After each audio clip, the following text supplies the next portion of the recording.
মধ্যপ্রাচ্যের সংঘাতের চড়া মাশুল দিতে হচ্ছে বিশ্ব অর্থনীতিকে। আন্তর্জাতিক মুদ্রা তহবিল তাদের সর্বশেষ প্রতিবেদনে জানিয়েছে, ইরান যুদ্ধের এই উত্তেজনা বিশ্বকে এক ভয়াবহ মন্দার দিকে ঠেলে দিচ্ছে, যা হবে ১৯৮০ সালের পর পঞ্চম বৈশ্বিক মন্দা। সংকট শুধু তেলের দামেই সীমাবদ্ধ নেই।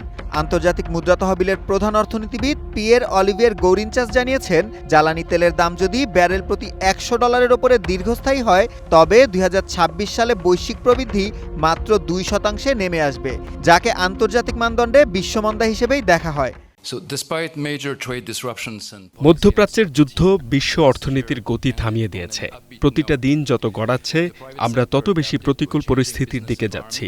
যদি জ্বালানি বাজারে এই অস্থিরতা চলতে থাকে, তবে বিশ্ব প্রবৃদ্ধি ২% নেমে আসবে এবং মুদ্রাস্ফীতি ৬% ছাড়িয়ে যাবে। দ্রুত কোনো সমাধান না মিললে পরিস্থিতি হবে অত্যন্ত কঠিন। লাইফে কোনো কিছুর গ্যারান্টি নাই, তাই ইন্স্যুরেন্স করুন সিটি ব্যাংকে, কারণ ইন্স্যুরেন্স করলে সিটিতে সুরক্ষা পাবেন নিশ্চিন্তে। তবে সবচেয়ে উদ্বেগের খবর এসেছে ব্রিটেনের জন্য। IMF এর পূর্বাভাস অনুযায়ী G7ভুক্ত দেশগুলোর মধ্যে ব্রিটেনের প্রবৃদ্ধি কমবে সবচেয়ে বেশি। দেশটির প্রবৃদ্ধি কমিয়ে মাত্র 0.8% ধরা হয়েছে। সেই সাথে মুদ্রাস্ফীতি পৌঁছাতে পারে 4%, যা ব্রিটিশ সরকারের বেঁধে দেওয়া লক্ষ্যমাত্রার চেয়ে দ্বিগুণ।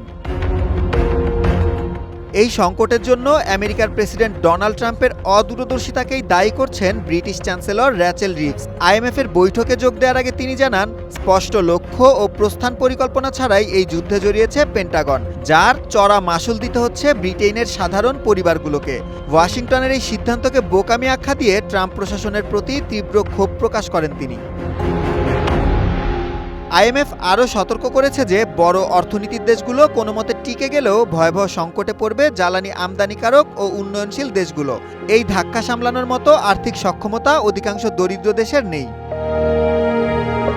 পরিস্থিতি সামাল দিতে কেন্দ্রীয় ব্যাংকগুলোকে সতর্ক থাকার পরামর্শ দিয়েছে IMF। সংস্থাটি বলছে, ভর্তুকি বা সাময়িক মূল্য নিয়ন্ত্রণের চেয়ে বেশি প্রয়োজন দীর্ঘমেয়াদী অর্থনৈতিক স্থিতিশীলতা। তবে সবার আগে প্রয়োজন যুদ্ধের অবসান। সুলাইমান সবুজ, ওয়ান ইন্টারন্যাশনাল ডেস্ক।